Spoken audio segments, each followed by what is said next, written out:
Chancellor Arlekar താൻ സർവകലാശാലകളുടെ സർവാധികാരിയാണ് എന്ന് പ്രഖ്യാപിക്കുകയുണ്ടായി. യഥാർത്ഥത്തിൽ സർവകലാശാലകൾക്ക് സർവാധികാരികളില്ല.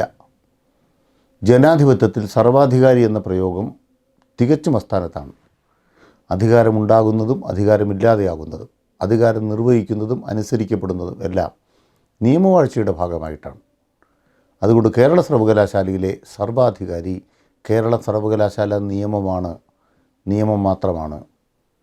ആ നിയമം അവിടെ നിർവഹിക്കപ്പെടുന്നു എന്ന് ഉറപ്പുവരുത്തുക എന്ന ചുമതലയാണ് ചാൻസലർക്കും വൈസ് ചാൻസലർക്കും സിൻഡിക്കേറ്റിനും അവിടുത്തെ മറ്റുദ്യോഗസ്ഥന്മാർക്കുമുള്ളത്.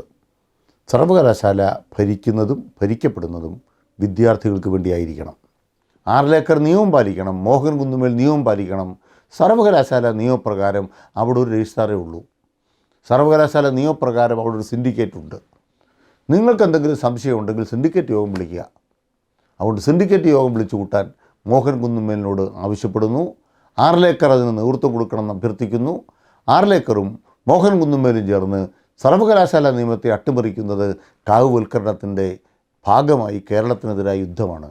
അതിന് ഒരു സർവകലാശാലയെ നിങ്ങൾ പുറപ്പെട്ടത് ഉചിതമായില്ല എന്ന് മോഹൻ കുന്നുമേലിനോടും ഗവർണർ ആർലേക്കറോടും പറയാൻ ആഗ്രഹിക്കുന്നു.